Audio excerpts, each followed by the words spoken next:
So today we are going to start with the second ratio, long-term solvency ratio. Yesterday we have seen liquidity ratio. So liquidity ratio, the other name is short-term solvency ratio. So short-term means solvency means which is repayable within a specified period. So short-term means it will be repayable within a short period of time. That is within a period of 1 year.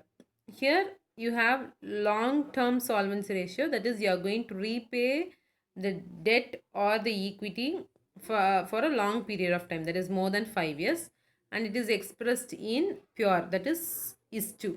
That's what I have written over there, right? Coming to under this you have three ratios. The first one is debt equity ratio, proprietary ratio, and capital gearing ratio. So here nothing to see with the theory. So that the word itself says debt equity ratio. What does debt means? Debt, it means the amount, that is the long term loans or borrowings whatever you have taken from the financial institution or any other institution will called as a debt. In Tamil we say it as kadan, right? The next one, shareholders fund. So shareholders fund means the equity, how much you have contributed as the capital. It may be a equity share capital or preference share capital or reserves and surplus. What is reserves and surplus means? Last year's amount, whatever it is unutilized by the firm or a company, will be called as reserves and surplus. Under that particular heading you will put into your balance sheet, right? You'll have a separate heading as reserves and surplus, and you'll write the amount 40,000 or 30,000. So it is left to the discrepancies of the sum what you are doing. That's what. So I have written the formula over here, right? Debt equity ratio is equal to long term debt by shareholders fund, that is, in short you can write it down as debt by equity. So here the debt calculation they have written everything. Long term debt includes debentures, bonds, long term loans, and other long term borrowings from financial institution or any other institution. Next, shareholders fund, you have only these three items. Apart from that nothing is going to appear over here. Equity share capital, preference share capital, plus reserves and surplus. So these two things you have to keep in your memory. Only these two things. For this particular thing it is going to get involved. Now in case they have not given equity share capital, preference share capital in your sum, and they have asked you to find out debt equity ratio, means how it is possible for you to compute shareholders fund is, they have given the formula here. Shareholders fund is equal to total assets minus non-current liabilities minus current liabilities. So this is one more formula. That's what I have given a box over here. So if this formula is not permitted or not allowed by you people to follow, means you have to follow this one. Either they may give this or either they may give this. In a given sum, they have not given any item related to equity share capital, preference share capital, reserves and surplus, but they have given total assets, value, non-current liabilities and current liabilities. Means with the help of this you can find out what is going to be the shareholders fund, and you can have to substitute the amount. Next one you have proprietary ratio. So what is proprietary ratio means? It is the how much capital you have contributed, out of that how much assets you have earned during the lifetime of the business will be called as a proprietary ratio. So that's what they are given. So shareholders fund by total assets. Here already we have taken down what is shareholders fund. The same thing here, divided by total assets, means what are the assets you have in that particular sum. All the assets you have to take a list of that, and you have to find out the thing. And this long term solvency ratio will be expressed in ratio is to, right? 3 is to 1, 2 is to 1. Likewise it will be it is not meant that always you get a wholesome figure. At times you get 0.75 is to 1, sometimes 0.25 is to 1. The only thing, the second number should be 1. Out of that 1, what is going to be the proportion for the first item you are going to see.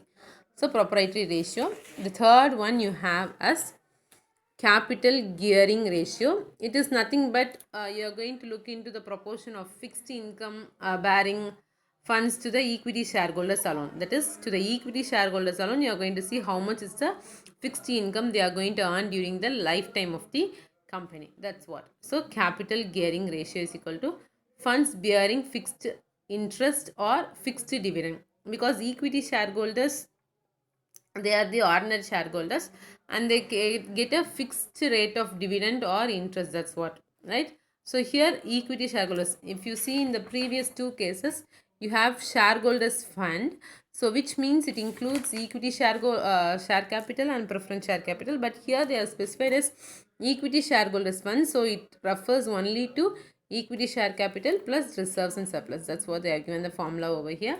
And then what is the funds bearing fixed interest or fixed dividend, they are given. So instead of writing preference share capital here, it has been taken over there. So preference share capital, debentures, bonds, long term borrowings carrying fixed interest, right? So it is refers to the capital structure. You are going to see the capital structure of the firm. So these are the three things we are going to see. Now let us start with the illustration. Now debt equity ratio. So look into the sum. From the following information, calculate debt equity ratio. They have given the shareholders fund, non-current liabilities, current liabilities, it is given. And what is you are supposed to calculate is debt equity ratio. So what is the formula for debt equity ratio? It is given over here. Long-term debt by shareholders fund. Don't write this, for your clarification I have given this, but in your book they have given only this formula. This only you have to follow. So you have written the formula, long-term debt divided by shareholders fund. So for this sum, what is going to be the long-term debt you are going to see? So debentures alone it is there. So 80,000 you have written. Next, for shareholders fund, you have equity share capital and reserves and surplus. You don't have preference share capital, so they have left out that. And they have written the amount, and they have written substituted the amount here. Now when you cancel it, no, you are going to get as 3 zeros will get cancelled, and here one more zero will get cancelled. So before you are writing this final answer, how you would have written is 1 by 2. So 1 by 2 means it is half. So 0.5 is to 1. Always your second number should be 1. That's what I have written over here. Alright, now coming to proprietary ratio. Proprietary ratio, they have given the formula, shareholders fund divided by total assets. Total assets, it includes fixed assets as well as the current assets, all those things. Now look into the sum. Equity and liabilities, shareholders fund, non-current liabilities, current liabilities. These are the things not required. So whatever is not required for the sum, you please omit that. Nothing wrong.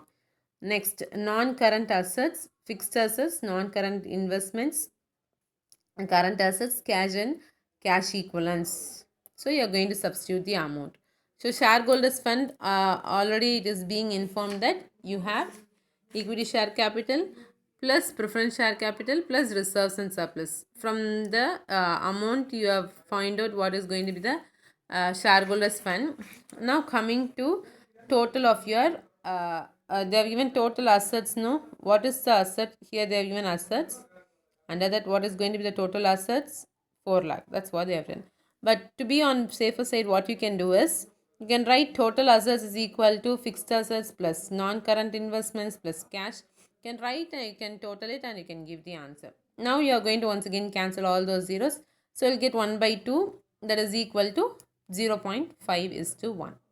I hope you understand proprietary ratio. The next one, capital gearing ratio.